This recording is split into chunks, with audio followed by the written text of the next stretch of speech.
Bismillahirrahmanirrahim. Alhamdulillahirabbil alamin wassalatu wassalamu ala asyrafil anbiya'i wal mursalin wa ala alihi wa sahbihi ajma'in. Subhanaka la ilma lana illa ma 'allamtana innaka antal alimul hakim. Rabbi shrah li sadri wa yassir li amri wa hlul 'uqdatam min lisani yafqahu qawli. Amma ba'd. Alhamdulillah ala ni'matil Islam, alhamdulillah ala ni'matil iman wa kafa biha min ni'mah. Alhamdulillah, segala puji bagi Allah Subhanahu wa taala yang selalu memberikan kita nikmat Islam iman dan selalu memberikan kita nikmat sehat sempat, nikmat untuk melaksanakan perkara-perkara yang diperjuangkan oleh Nabi kita Nabi Muhammad sallallahu alaihi wasallam, yaitu mengarahkan manusia dari tempat yang gelap gulita untuk menuju ke tempat yang terang benderang, yaitu berada di dalam naungan agamanya Allah Subhanahu wa taala.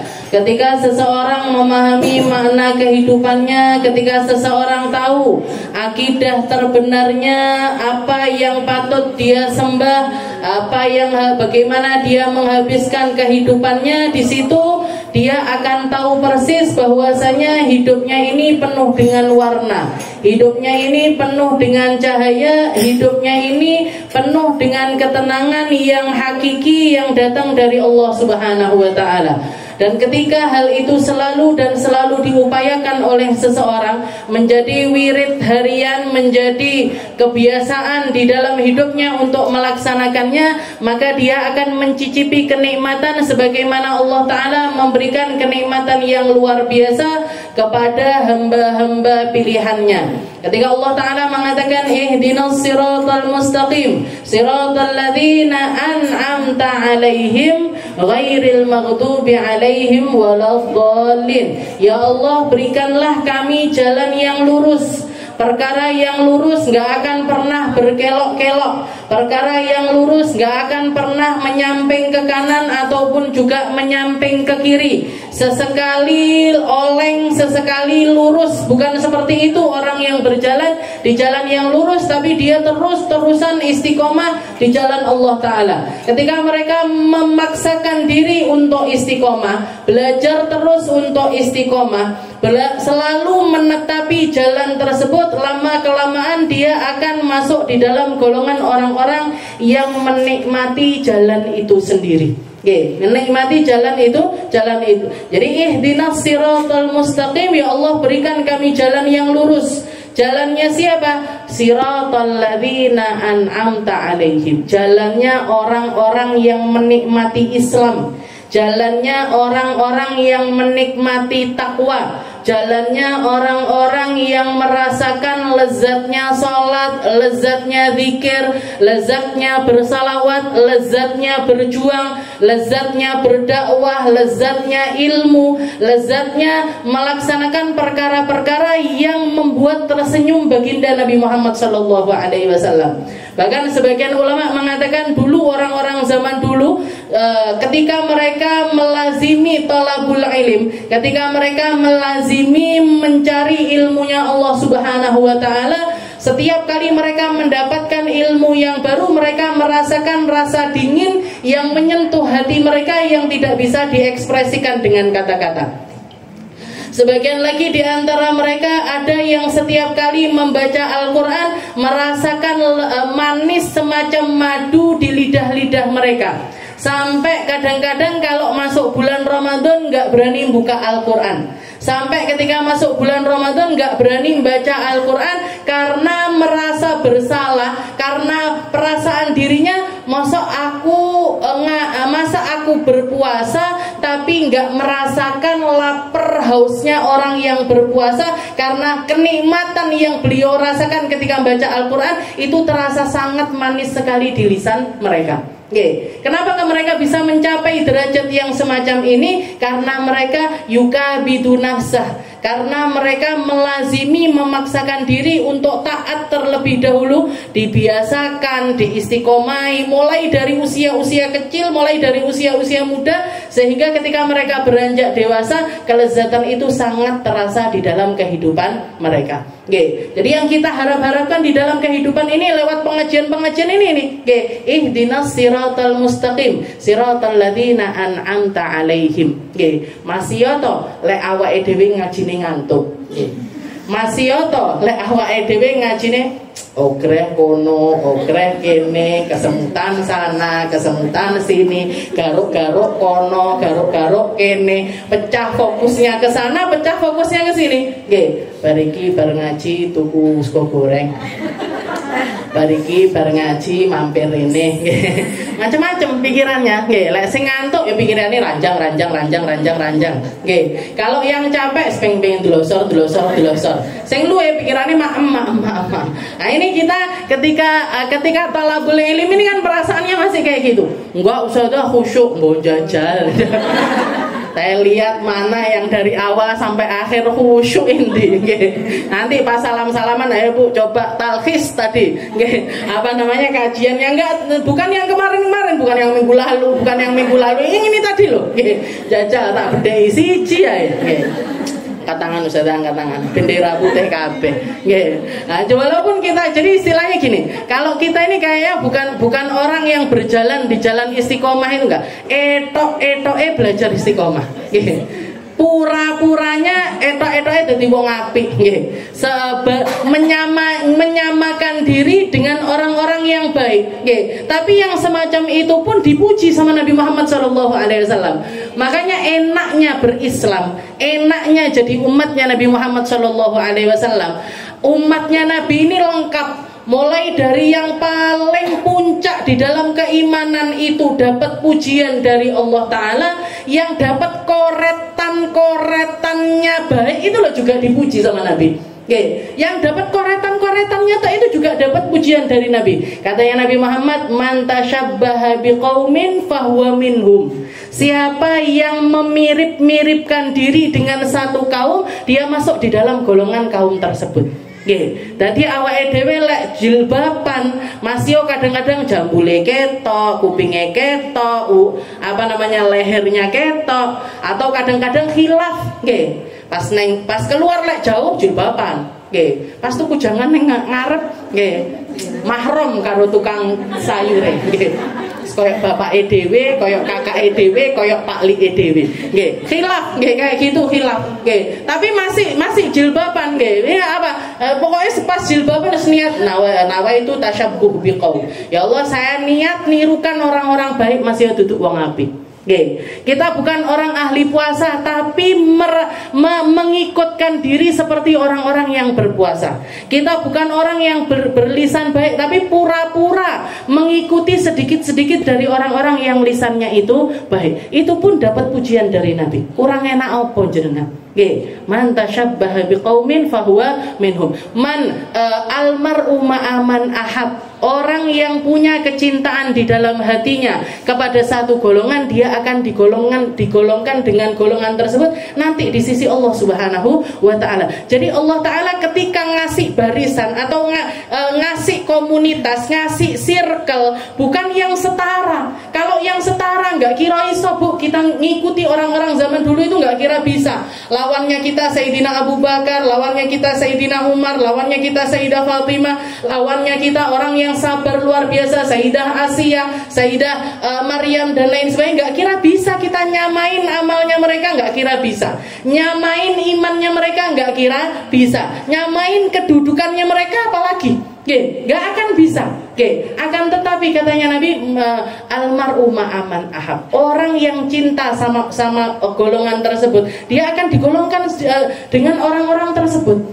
Sing cinta sama Sayyidah Fatimah, berusaha untuk menirukan Sayyidah Fatimah, walaupun sedikit, walaupun jauh sekali dari akhlaknya Sayyidah Fatimah, nanti digolongkan bersama golongannya Sayyidah Fatimah.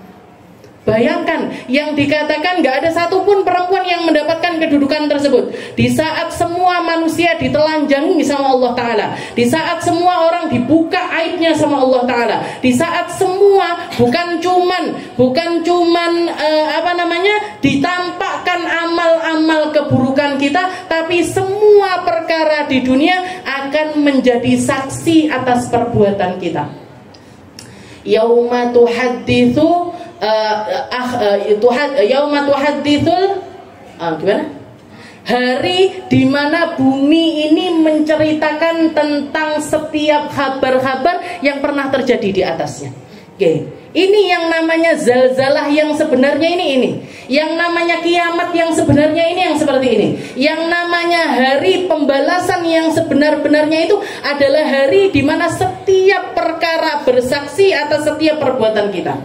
Tembok-tembok kita ngomong, karpet-karpet kita ngomong, sendal-sendal kita ngomong, HP kita ngomong, TV kita ngomong, semua yang nempel di kita ataupun yang dijadikan satu dengan tubuh kita menjadi persaksian di hadapan Allah Ta'ala tentang setiap yang pernah kita lakukan. Mulutnya dikunci, tapi yang lainnya berbicara. Oke, mata nyeritakan tentang apa aja yang pernah kita lihat.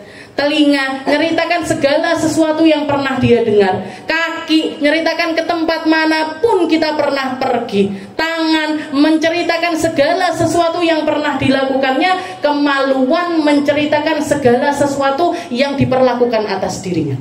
Oke, ini kiamat yang sebenarnya ini perkara yang semacam ini. Tapi dari sayangnya Allah Ta'ala, dari kasihannya Allah Ta'ala kepada kita, Allah Ta'ala kalian gak usah, istilahnya jangan khawatir, nanti dibareng nih. Oke, nanti dibersamain dengan orang-orang yang ada di dalam hati-hati kalian. Kalau cintanya sama Sayyidah Fatimah Zahra, oke, hari dimana semua orang ditelanjangi, Allah Ta'ala justru mengatakan kepada ahlul mahsyar, oke, kepada orang-orang yang ada di padang mahsyar sambil mengatakan, ya ahlal mahsyar, ghuddu absarakum wa nakkisu ru'usakum fa inna Fatimah bintu Muhammad satamurru 'ala sirat. Wahai semua makhluk, wahai semua yang ada di padang mahsyar, tundukkan mata, pejamkan mata kalian, tundukkan kepala kalian, karena Fatimah putrinya Muhammad akan segera berjalan di atas sirat.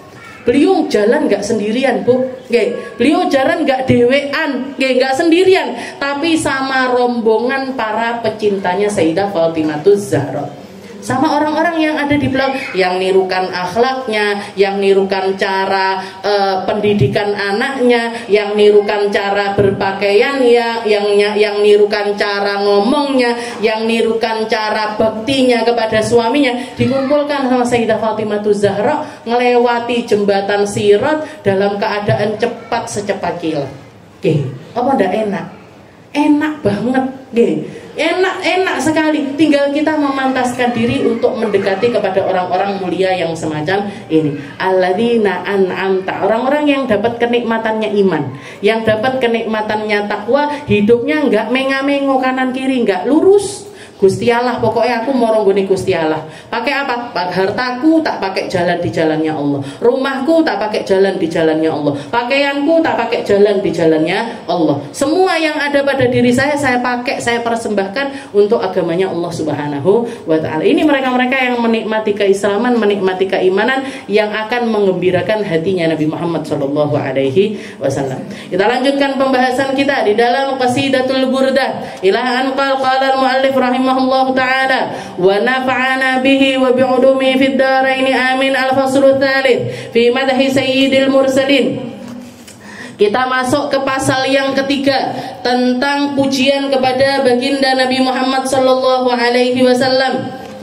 Jadi di sini Imam Al-Busiri menjelaskan tentang sosok Nabi Muhammad sallallahu alaihi wasallam. Karena orang nggak akan bisa sayang kalau nggak kenal. Orang nggak akan bisa niru kalau nggak tahu. Orang nggak akan bisa merasakan rindu kalau dia nggak memiliki pengetahuan yang banyak, nggak paham secara betul tentang sosok Nabi Muhammad SAW. Jadi itu menjadi sesuatu yang pasti. Katanya beliau di awal qasidah, di awal pasalnya beliau mengatakan, dalam tu sunnata man ahyad dhalama ila anishtaqat qadamahu durrami warami. Katanya beliau di dalam pengenalannya pun beliau juga mengajarkan tentang introspeksi diri. Beliau mengajarkan tentang bagaimana kita menilai diri kita, tentang mutaba'atuna, tentang kadar kecintaan kita kepada Rasulullah SAW. Karena yang namanya orang cinta itu nggak bisa pakai omongan doang. Ngomong I love you, ngomong wasyauqah, sungguh aku merindu, sungguh aku I love you, I miss you, I yang lainnya, okay. Jadi apapun itu pakai bahasa Indonesia, bahasa Arab, bahasa Inggris dan lain sebagainya, okay. Kalau cuman ngomong aja, okay, bagong yo iso Bu, okay. Istilahnya bukan manusia pun bisa ngomong yang semacam itu. Tapi yang namanya cinta itu pasti butuh sama peniruan, nggih. Yang namanya cinta itu butuh sama pembuktian, nggih. Jenengan kelek bojone bentek-benteko neng omah, I love you ma, I love you ma, I love you ma. Tapi ndak tahu di blonjo, SPP-ne ndak tahu dibayar, nggih. Jadi cuman romantis lisan aja, tapi nggak ada action. Kira-kira jenengan pripun? Serau usah I love you, Wilo. Beras entek itu loh SPP-nya anaknya nunggah. Nah kan seperti itu kan. Nah jadi yang namanya cinta itu butuh sama mutabaah, Jadi salah satu bukti cinta itu yang ngikuti, mengikuti apa yang dilakukan oleh orang yang kita cintai. Jadi katanya beliau, dalam tu sunnata man ahyad dhalam. Saya sangat jauh sekali. Saya itu orang yang dolim terhadap diri saya karena saya mengaku cinta tapi lalai dari salah satu sunnah terbesarnya Nabi Muhammad SAW, seseorang yang ahyad dhalam, yang selalu menghidupkan malam-malamnya. Seorang nabi yang ibadah malamnya itu indah luar biasa. Yang ibadah malamnya itu penuh dengan kekhusyuan, penuh dengan air mata, penuh dengan kerinduan, penuh dengan rasa syukur yang memenuhi seluruh ruang-ruang yang ada di dalam jiwa beliau, yang sampai membuat kaki-kakinya ini rela kesakitan, bahkan enggak merasakan sakit lagi di dalam peribadatan tersebut. Ahyad dhalama ila anishtakat qadamahu durra min warama. Ini yang menceritakan bukan Nabi. Yang menceritakan tentang bengkak kakinya Nabi ini bukan Nabi, tapi orang-orang yang menyaksikan sholatnya Rasulullah SAW. Yang paling fenomenal ceritanya Sayyidah Aisyah. Ya Rasul, lima fa'alta mithla hadza. Kenapa ya Rasul kok jenengan ini sholat sampai kayak gini nih? Kenapa ya Rasul? Kenapa jenengan sholat sampai kaki bengkak ini? Kenapa? Waqad ghafarallahu ma taqaddama min dzambik wa ma ta'akhkhar. Jenengan ini sudah diampuni dosa yang lalu, dosa yang akan datang, semua sudah diampuni, bahkan dijanjikan surga sama Allah Ta'ala. Dijanjikan jadi pemegang kuncinya surga, dijanjikan mendapatkan surga yang tertinggi, dijadikan manusia yang paling Allah Ta'ala nggak akan rela surga itu dimasuki kecuali yang menginjakkan kaki pertama kali adalah Rasulullah SAW. Jenengan ini orang yang diginikan sama Allah Ta'ala, tapi kenapa kok melakukan hal yang semacam ini? Katanya Nabi Muhammad simpel, afala akunu abdan syakura. Apakah aku nggak boleh jadi hamba yang penuh syukur kepada Tuhanku? Jadi orang yang ngerti, orang yang paham tentang sebuah kenikmatan, orang yang paham tentang sebuah kenikmatan, tahu caranya berterima kasih atas nikmat tersebut. Orang yang paham tentang sebuah kenikmatan, dia akan tahu persis gimana memperlakukan nikmat tersebut, gimana caranya mensyukuri nikmat tersebut. Jangan disenyumin orang, disenyumin orang, kita balas senyum. Ndak terus disenyumi wong nyapa guyu karo aku. Ini berarti apa? Gak paham kalau itu kenikmatan. Dia semi wongi kenikmatan loh Bu. Jenengan jajal dosa donya merenguti jenengan pripun rasane. Kayak yang terjadi kepada Sayyidina Ka'ab. Sayyidina Ka'ab, salah satu sahabatnya Nabi Muhammad SAW yang yatakhallaf anil ghazwa, yang gak ikut perang tanpa ada uzur. Ya ndak ngopeni orang tua, yang nggak ada misalkan kayak kalau misalkan kayak Sayyidina Utsman pernah nggak ikut perang Badar karena beliau ngopeni istrinya yang sedang sakit. Nah kalau yang seperti itu diizinkan sama Nabi untuk nggak ikut perang. Sayyidina Ka'ab ini sehat buger, masih muda, punya harta, punya kuda, punya perbekalan, tapi ngelihat orang-orang berangkat, saku tak engko ae lah gampang. Saku tak engko ae lah gampang. Saku tak, sampai Rasulullah berangkat, semua pasukan berangkat, beliau tetap ada di rumah, enak-enakan makan karena waktu itu lagi musim panas, anggur lagi banyak-banyaknya, kurma lagi panen. Jadi beliau memilih untuk rehat di rumah, enak-enakan. Tapi begitu dengar perjalanan Rasulullah itu dalam perjalanan pulang, kepikiran luar biasa, aku kok piye ngadepi Rasulullah Shallallahu Alaihi Wasallam. Di antara sekian baik, dan waktu itu bukan cuma Sayyidina Ka'ab aja yang seperti itu, bukan cuma Sayyidina, tapi banyak di antara para sahabat yang melakukan hal yang sama. Ketika Rasulullah datang satu persatu minta maaf sama Nabi. Maaf ya Rasul, saya gini, bikin alasan. Bikin alasan. Saya nggak tahu ya Rasulullah, saya lagi gini, saya repot ini, saya repot. Semuanya ngomong kayak gitu. Illah thalatha, kecuali 3 orang. Termasuk diantaranya Sayyidina Ka'ab. Sayyidina Ka'ab begitu datang, katanya saya pikir di dalam pikiran Sayyidina Ka'ab, ini kalau yang saya hadapi ini min ahli dunia, dari orang yang urusannya itu tentang dunia, saya bohong nggak masalah. Tapi yang saya hadapi ini Nabi Muhammad SAW, gak usah dikasih tahu kita bohong, beliau pasti tahu. Gak tahu luar dalamnya kita itu tahu, karena yang ngasih tahu langsung Allah Subhanahu wa Ta'ala. Maka beliau memilih untuk jujur sejujur-jujurnya di depan Nabi. Ya Rasul, saya punya semuanya.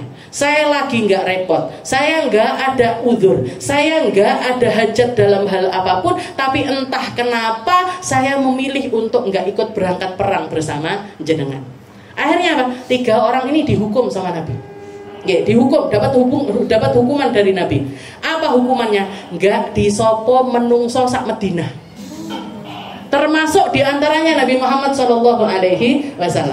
Dan sekarang, jadi hadisnya panjang. Kalau jangan baca di dalam Riyadhus Shalihin itu ceritanya dari awal itu dramatis sekali dan panjang sekali.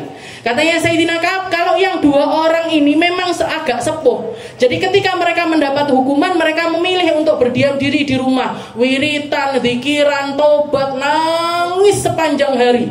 Nangis sepanjang hari, nggak perlu makan, nggak perlu istri-istrinya bahkan memilih untuk menjauh dari mereka karena saking terpuruknya 2 orang ini tadi. Kalau Sayyidina Ka'ab beliau beda. Katanya Sayyidina, aku aku tetap harus ikut sholat jamaah sama Nabi. Aku tetap harus ikut taklim sama Nabi. Saya harus tetap ikut halakoh pelajaran-pelajaran yang dibikin sama Nabi. Saya harus tetap ikut. Sehingga apa? Beliau tetap hari-hari itu subuh budal sholat, duhur budal sholat. Jangan bayangkan. Tapi Rasulullah melarang semua orang sak Madinah bahkan sekedar menjawab salamnya ini loh nggak boleh. Katanya Sayyidina Ka'ab, saya pura-pura mendekati Nabi. Saya pengen tahu Rasulullah ini sebenarnya, karena menjawab salam itu kan hukumnya wajib. Rasulullah ini jawab salam saya apa enggak? Jadi di hari-hari akhir sampai 40 hari, Bu, bayangkan.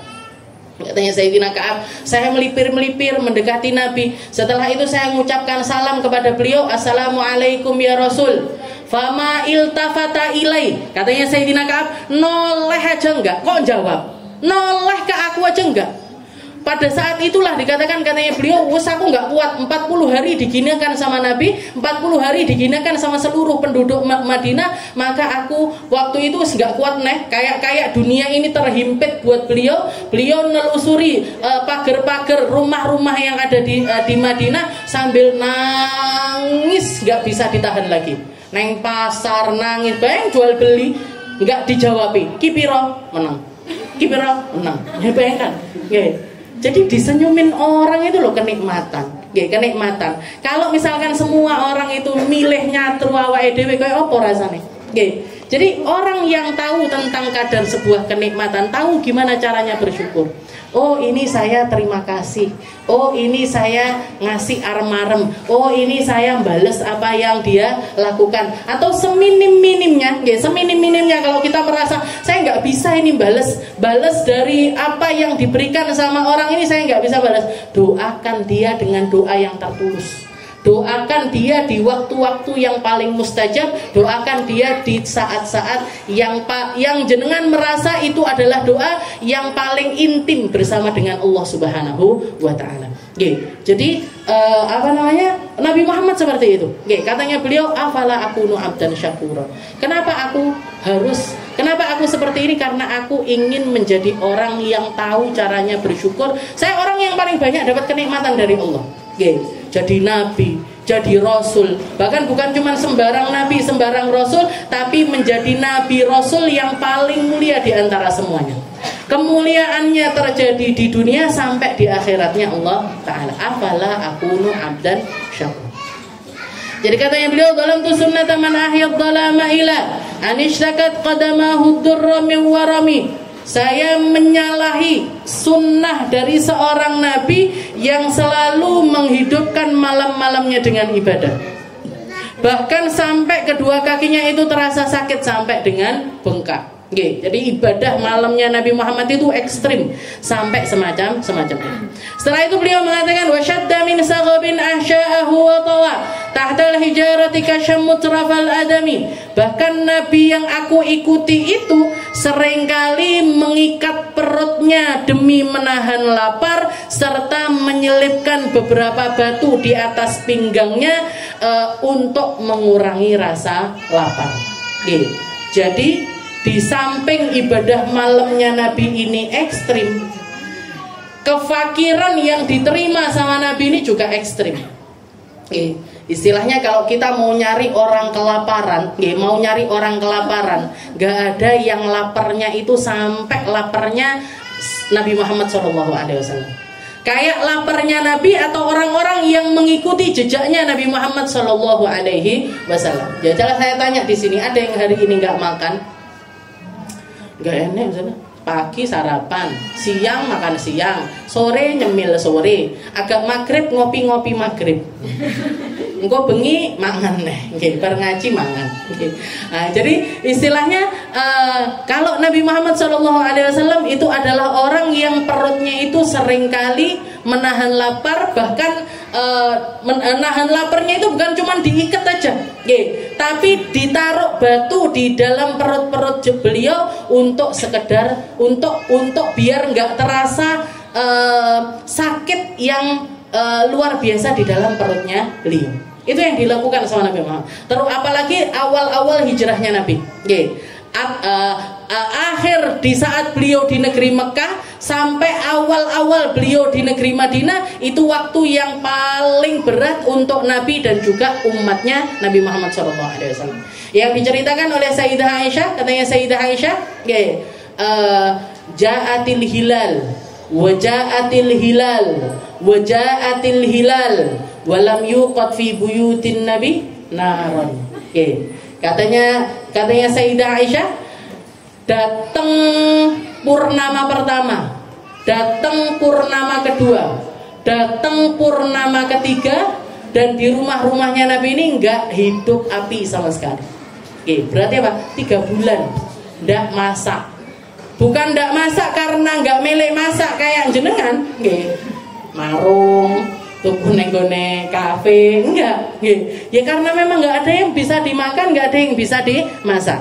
Ponakannya Sayyidah Aisyah, terus gimana cara engkau bertahan wahai Aisyah ketika dalam keadaan yang semacam itu? Cara jenengan bertahan ini gimana? Katanya beliau bil aswadain, dengan dua hal yang hitam. Maksudnya beliau apa? Air sama tamar, air sama kurma. Ya, jadi beliau bertahan hidupnya pakai air sama kurma. Itu yang dilakukan oleh Nabi Muhammad SAW.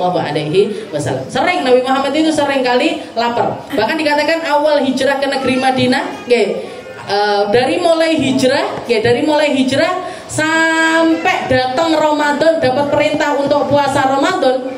Jadi hampir setahun penuh itu setiap hari beliau memilih untuk puasa. Setiap hari memilih untuk puasa, bukan karena pengen puasa, bukan murni pure karena pengen puasa, enggak, tapi karena enggak pernah ada sesuatu yang bisa dimakan sama beliau. Jadi seperti yang diceritakan, datang ke rumahnya Sayyidah Aisyah, nanya ada yang bisa dimakan apa enggak. Katanya Sayyidah Aisyah, enggak ada wahai Rasul. Maka Rasulullah mengatakan, ya sudah kalau gitu hari ini aku puasa. Puasalah beliau, puasalah Sayyidah Aisyah.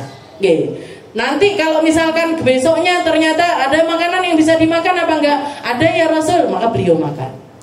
Tapi di awal pertama hijrah ke negeri Madinah itu 1 tahun penuh itu beliau istilahnya hampir nggak pernah putus puasa karena memang nggak ada sesuatu yang bisa dimakan sama beliau. Nah itu Nabi Muhammad Shallallahu Alaihi Wasallam. Pernah juga ketika beliau siang-siang, Sayyidah Fatimah itu datang ngelihat Rasulullah itu geletak, tapi geletaknya itu antara pahanya nempel ke perutnya. Jadi kayak orang melungker gitu, kayak orang melungker. Dipegang sama Sayyidah Fatimah, ternyata di perutnya Nabi itu ada ikatan. Dibuka sama Sayyidah Aisyah, ternyata bukan cuma 1 batu, Bu.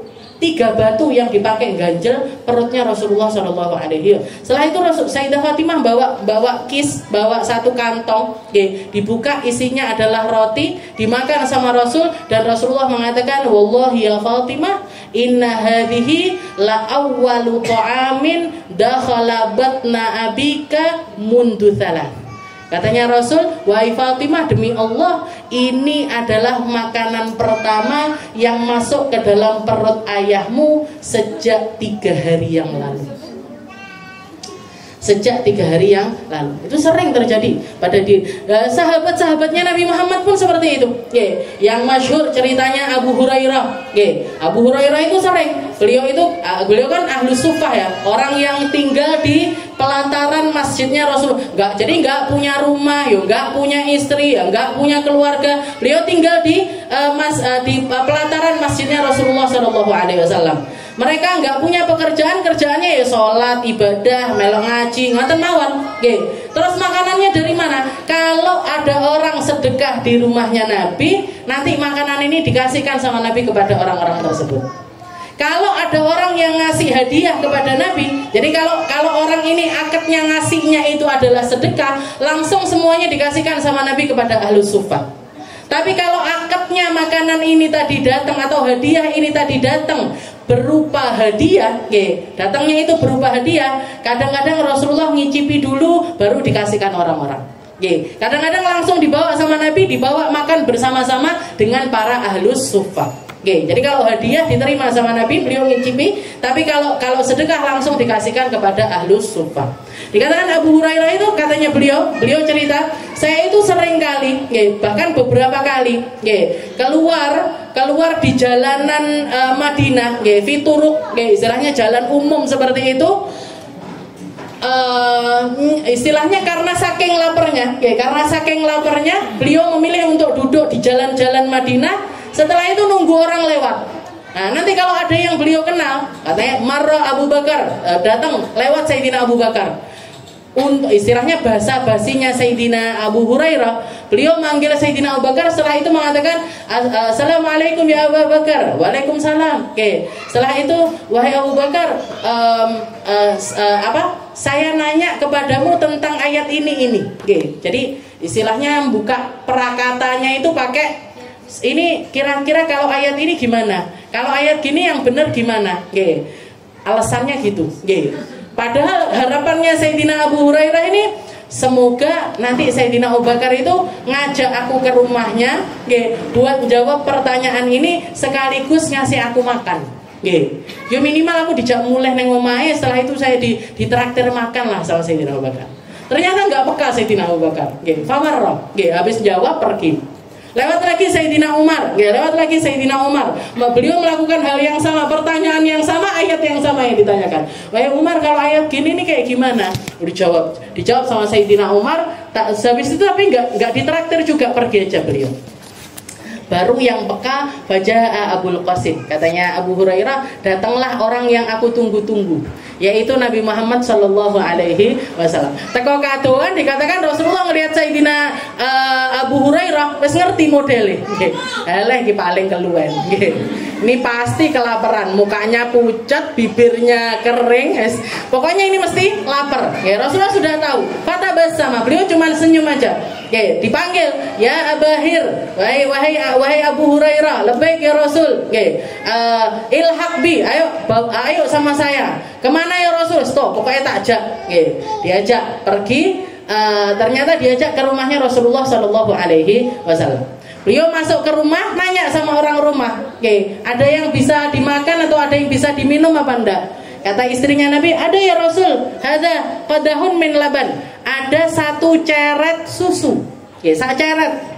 Ceret itu kan paling besarnya ceret kan ya paling segini. Ya, ada satu ceret susu. Dari mana ini? Oh, ini hadiah dari fulan bin fulan. Tadi ada orang nganterin susu ini ya Rasul. Ya. Batine Abu Hurairah siki jatahku iki. Istilahnya bisa ini. Kalau siang minum saya sama Nabi aja kayaknya bisa sampai kenyang ini minum susu ini tadi saya bisa kenyang. Tapi ternyata katanya Rasul, Abahir, wahai Abu Hurairah, panggil ahlus suffah. Panggil semuanya ahlus suffah. Tapi Abu Hurairah ya enggak protes, ya enggak terus ya Rasul nggih dhewe lho ya Rasul iki lho mek sak ceret ya Rasul. Nah, ndak gitu. Ketika Rasulullah ngomong seperti itu, bala ya Rasul. Langsung beliau pergi keluar. Manggil para ahlus suffah. Dipanggil ahlus orang 70 bahkan. Weng, rene kabeh. Lu padha luwene. Sama-sama orang enggak punya langsung brudul-brudul datang ke rumahnya Nabi. Masuk rumahnya pun bahkan sampai antri 10 masuknya. Padahal makanannya cuma seceret, bahkan bukan makanan, minuman. Setelah itu duduk 10 orang. Katanya Rasul, wahai Abu Hurairah, istihim. Kasih dulangan minum satu-satu mereka. Jadi mereka nggak ada gelas. Jadi ceret satu, gelas satu itu dioper gelasnya itu tadi. Dituangkan sama Abu Hurairah ke gelasnya orang tersebut. Dia minum. Kalau masih kurang dituangin lagi, minum lagi, tuang lagi, masih kurang lagi, tuang lagi, terus seperti itu hatta tawa katanya. Sampai setiap orang itu puas dengan minuman. Sampai istilahnya susu itu tadi ngenyangin mereka satu persatu. Orang 1, 2, 3, 10 selesai keluar ganti kloter kedua. Kloter kedua minum semuanya sampai kenyang, ganti kloter ketiga. Terus sampai semua orang itu tadi keluar dari rumahnya Nabi dalam keadaan perut yang kenyang. Begitu selesai tinggal duduk berdua sama Nabi. Katanya Rasul, ya Abahir, baki itu ana wa anta. Ini sekarang jatahnya saya sama kamu ini Abu Hurairah. Katanya Abu Hurairah, bala ya Rasul. Iya ya Rasul. Terus kalau tadi Abu Hurairah yang ngelilingin, sekarang Rasulullah yang ngasih minum Abu Hurairah.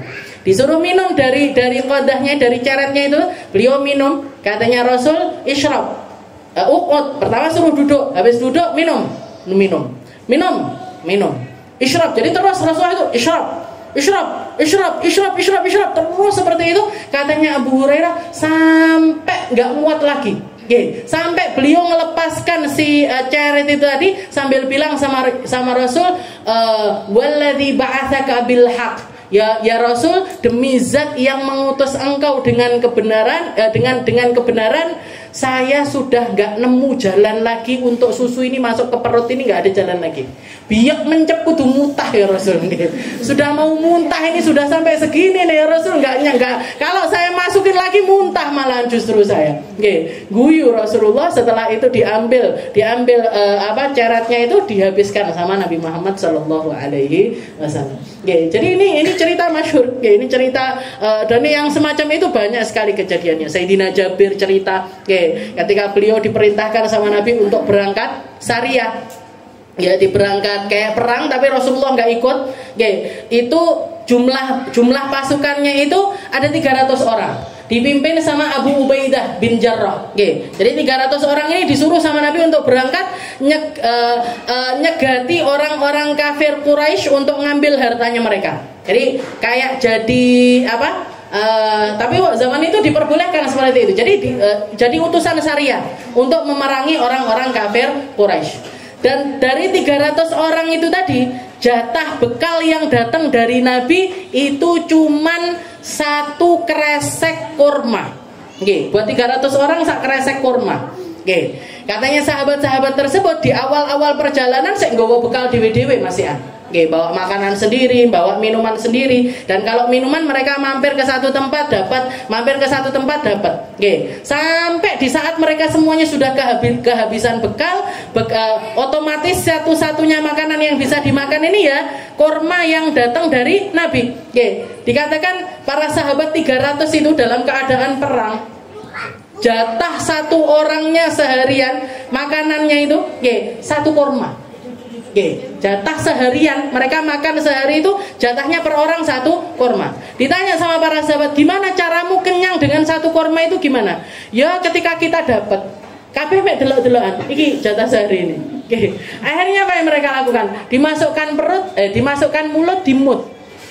Dimut sampai dia lumer sendiri, sampai dia lumer sendiri. Setelah itu didorong sama air.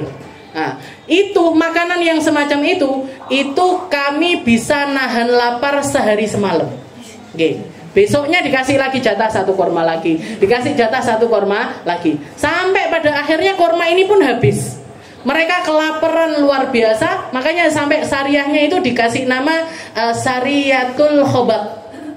Karena mereka kehabisan segala apa yang bisa dimakan, sehingga setelah itu mereka makannya ganti daun-daun yang gugur di bawah itu.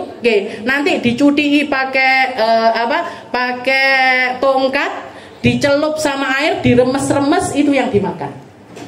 Sampai mereka mengatakan sampai kotoran-kotoran kami itu semacam kotoran-kotoran kambing dan juga sapi. Makannya ini. Sampai mereka 300 orang itu jadi orang yang kurus-kurus semuanya. Di dalam perjalanan perang tersebut. Sampai akhirnya mereka nyampe ke satu pantai, di bibir pantai gitu, dari kejauhan mereka ngelihat ada gundukan besar.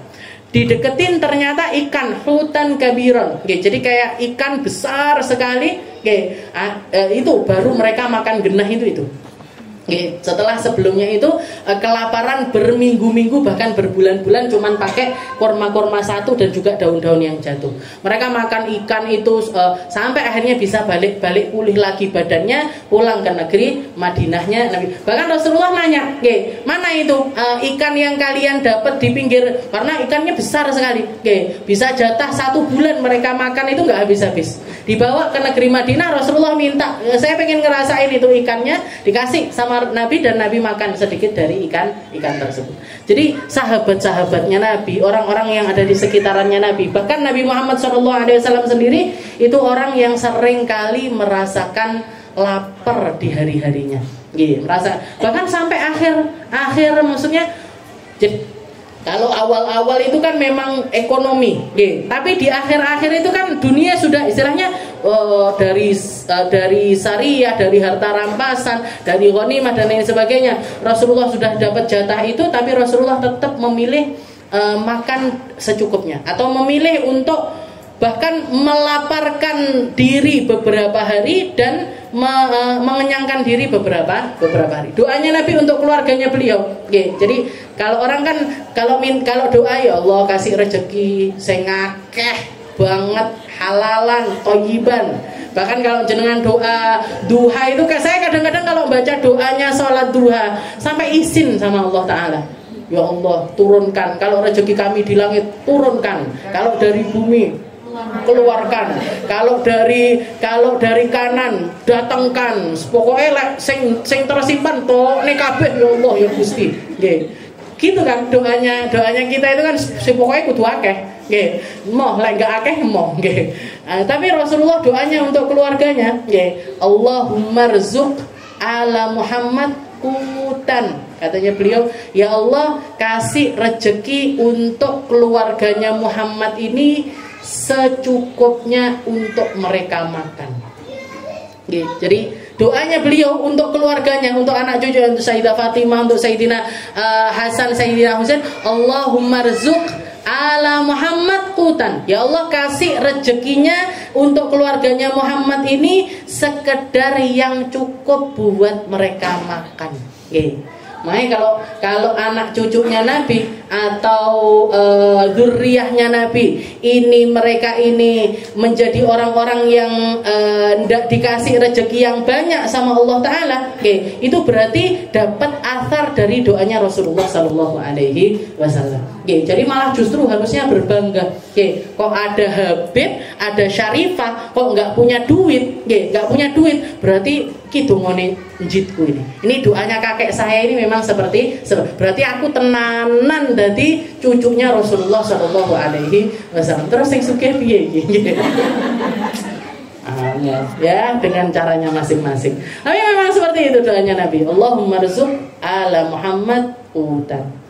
Terus yang jadi syiarnya beliau, Allahumma la aisha illa aishal akhirah. Ya Allah, kalaupun saya menikmati kehidupan dunia, kasih kenikmatan yang tidak membuat saya diazab di akhirat. Allahumma la aisha illa aishal akhirah. Ya Allah, tidak ada kehidupan yang nyata kecuali kehidupan di sisi Allah Subhanahu wa ta'ala. Dan beliau mempraktekkan betul ayatnya Allah Ta'ala yang mengatakan wabashshiril ladzina amanu wa amilus shalihat anna lahum jannatin tajri min tahtihal anhar kullama ruziqu minha min thamaratir rizqan qalu hadzal ladzi ruziqna min qabl. Jadi setiap kali melihat kenikmatan-kenikmatan di dunia, kenikmatan-kenikmatan di dunia ini bukan cuma sekedar untuk dinikmati di dunia, tapi dipakai untuk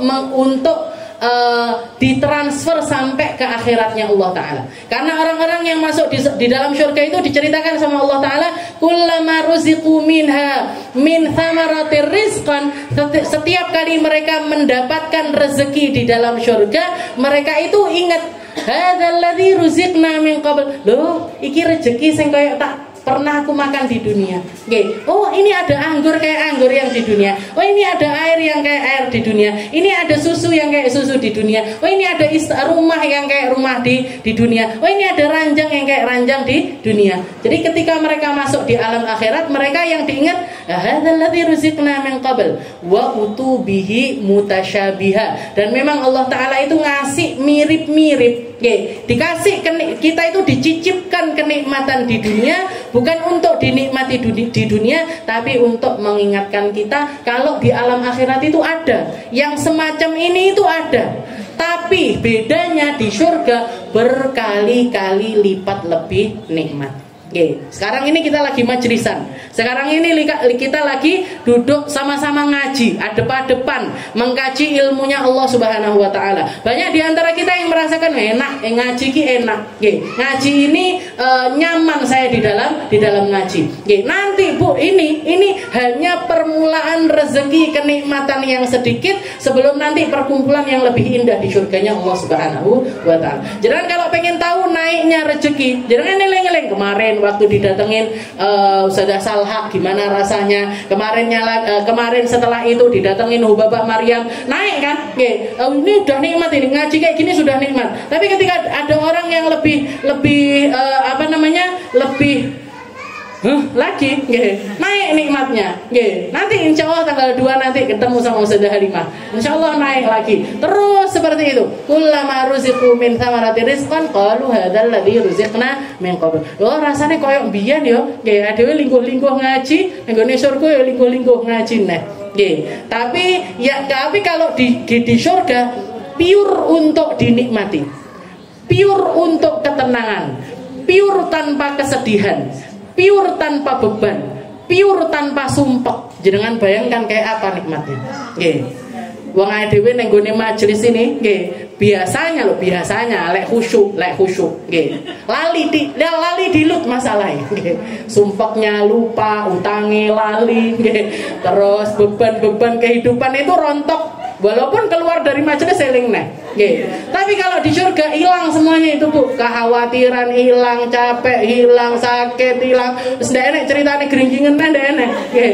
Ceritane boyoken neh ndak enek.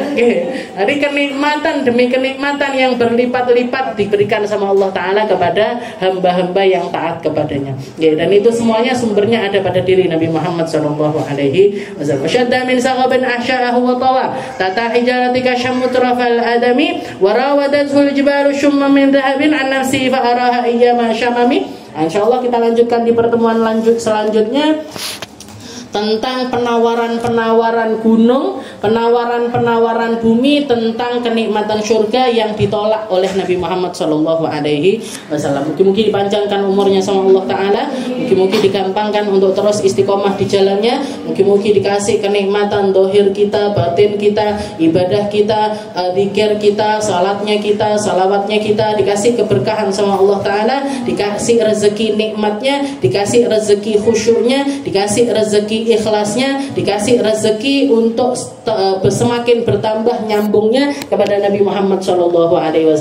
Dan mungkin kita, orang tua kita, anak cucu kita, semua orang yang kita sayangi dijaga sama Allah Ta'ala dari segala macam fitnahnya zaman, dari segala macam buruknya keadaan, dari segala macam maksiat yang membawa kemurkaan dari Allah Subhanahu wa taala. Ala hadhihi niyyah wa ala kulli niyatin salihah wa ila hadratin Nabi Muhammad sallallahu alaihi wasallam bisirril Fatihah.